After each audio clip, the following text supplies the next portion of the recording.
ശ്രീനാരായണ ഗുരുദേവ തൃപ്പാദങ്ങളിൽ എൻ്റെ സാഷ്ടാംഗ പ്രണാമം. ശ്രീ മങ്ങാട് ബാലേന്ദ്രൻ സാറിൻ്റെ ഗുരുദേവ കഥാസാഗരം ഭാഗം 157 റീജൻറ്റ് മഹാറാണി. ഭാഗം 157 റീജൻറ്റ് മഹാറാണി ഇവിടെ ആരംഭിക്കുന്നു. തിരുവിതാംകൂർ രാജകൊട്ടാരത്തിലെ റീജൻറ്റ് മഹാറാണിക്ക് ഗുരുദേവനെ നേരിൽ കാണുവാൻ അതിയായ ആഗ്രഹമുണ്ടായി.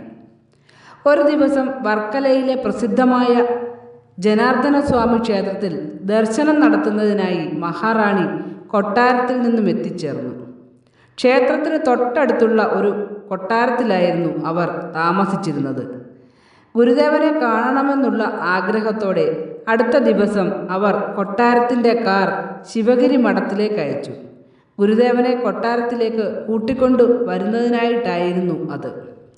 കൊട്ടാരംകാർ ശിവഗിരിയിലെത്തിയപ്പോൾ ഗുരുദേവൻ്റെ പരിചാരകനായിരുന്ന ഗുരുദാസ് ഓടിവന്ന് ഗുരുദേവനോട് ഇപ്രകാരം ഉണർത്തിച്ചു: കൊട്ടാരത്തിൽ നിന്ന് കാർ അയച്ചിട്ടുണ്ട്.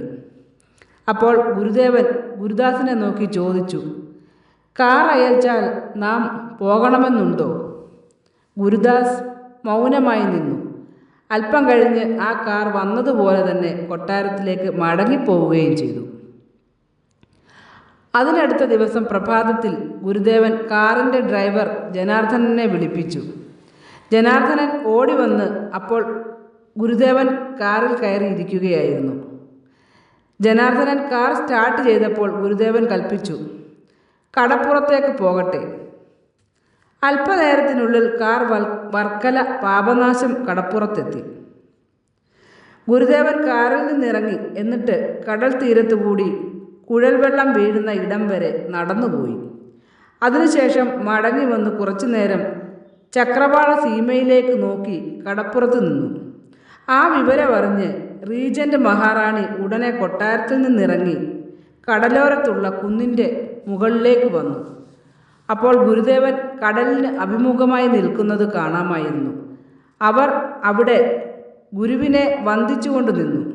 ആ നേരം തന്നെ ഗുരുദേവൻ തിരിഞ്ഞ് കുന്നിലേക്ക് നോക്കുകയുണ്ടായി.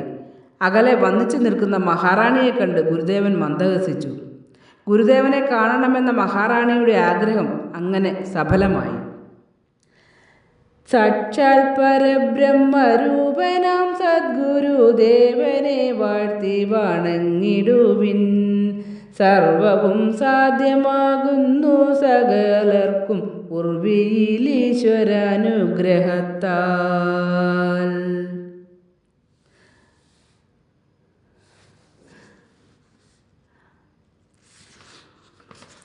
ഗുരുദേവ കഥാസാഗരം ഭാഗം 157 റീജൻറ്റ് മഹാറാണി ഇവിടെ അവസാനിച്ചിരിക്കുന്നു.